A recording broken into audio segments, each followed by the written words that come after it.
Us now is Anita McBride and Mark Thiessen and Katie Pavlich and Ambassador John Bolton, all joining us to weigh in on the coverage of the inauguration today. Mark Thiessen, let's get started with you. Your thoughts? NATO. I thought his speech was actually a very good speech. I would have. It was a little bit on the dark side. If I was writing Trump's speech, and of course I wasn't, I would have done more of a vision of what does America look like when America's great again. What is the vision? The factories teeming with jobs. It was something that was much more optimistic. He went a little bit darker. Talking about the ravages of on our borders and all the rest. But one thing that I thought that was really, really interesting that's gotten overlooked is that he talked about the forgotten men and women of America, and he talked about them in two groups. He said mothers and children trapped in poverty in our inner cities and rusted out factories scattered like tombstones across the landscape of our nation. The forgotten Americans have always been described as the white working class. That's Trump's base. But there's a second group of forgotten Americans, which are the people living in the inner cities. Those are the people who didn't vote for Trump. And Trump in his speech very empathetically said to them, I'm going to fight for you even though you didn't vote for me today, which I thought was a very uplifting part of his inaugural that was overlooked. Anita, talk about the pageantry here and from the perspective of this day, having been with First Ladies before. Sure. Well, this is a great American ceremony, of course, and you can't help but feel the weight of it, the majesty of it, how important it is, an incredible symbol, and also to see all the former presidents that were there, too. That's such an important display of unity and such a unique small club of people who really know what this feels like coming in and going out. But I couldn't help but think about it and look at Mrs. Trump all morning and say, what must this feel like? This is a woman who's been an American citizen for only 10 years from a former communist country and now is the wife of the leader of the free world.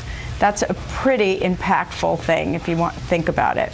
The second foreigner to become First Lady. Right. The first one, do you know? First one, of course. No, Louisa.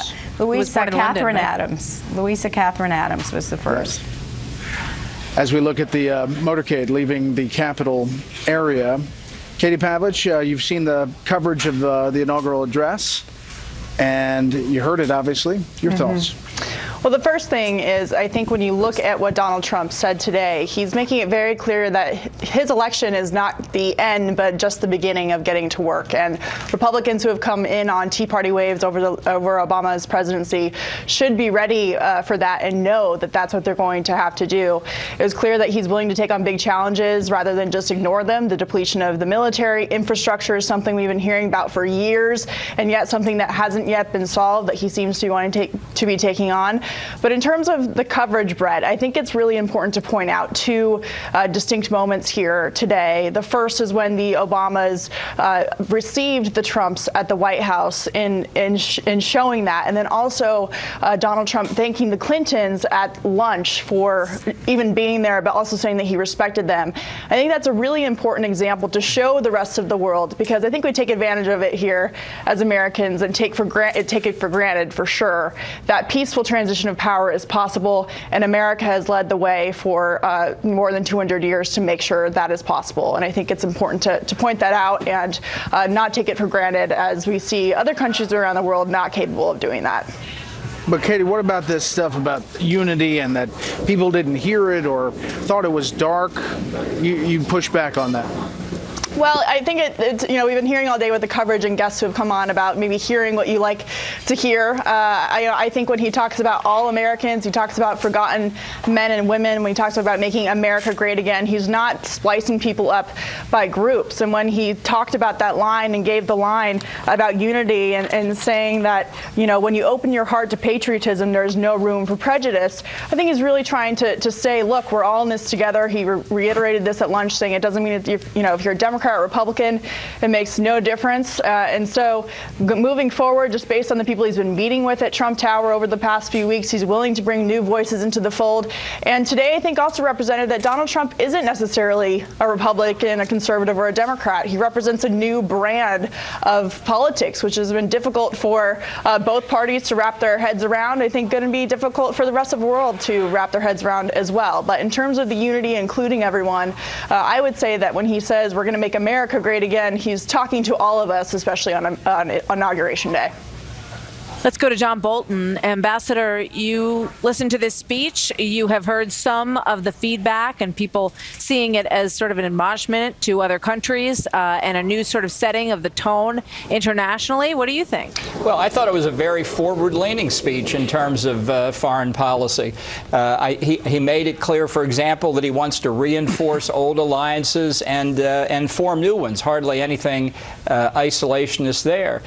He said he wants to unite the civilized world against radical Islamic terrorism, which he said we will eradicate completely from the world. That is no small task. Now, some have focused on what he said about not trying to impose our way of life on anyone else.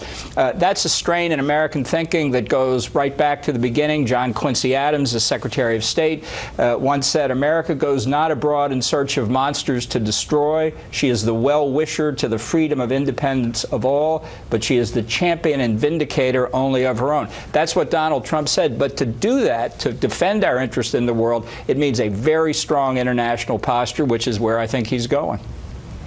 Looking live on Pennsylvania Avenue, and that is still at the Capitol there as they're getting ready to start the parade. It will travel all the way down Pennsylvania Avenue to the White House, and there you see the route from the Capitol building all the way down. These buildings that line the streets. A lot of people have come out to the rooftops there to look at the parade, and then it will make its way down to the reviewing stand, at which point you will see the first family post up there, and there you see the trek from the Capitol to the White House.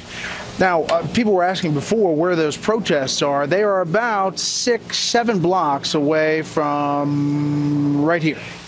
And take a right, and it's about 7 blocks that way. So they're a little bit pushed back.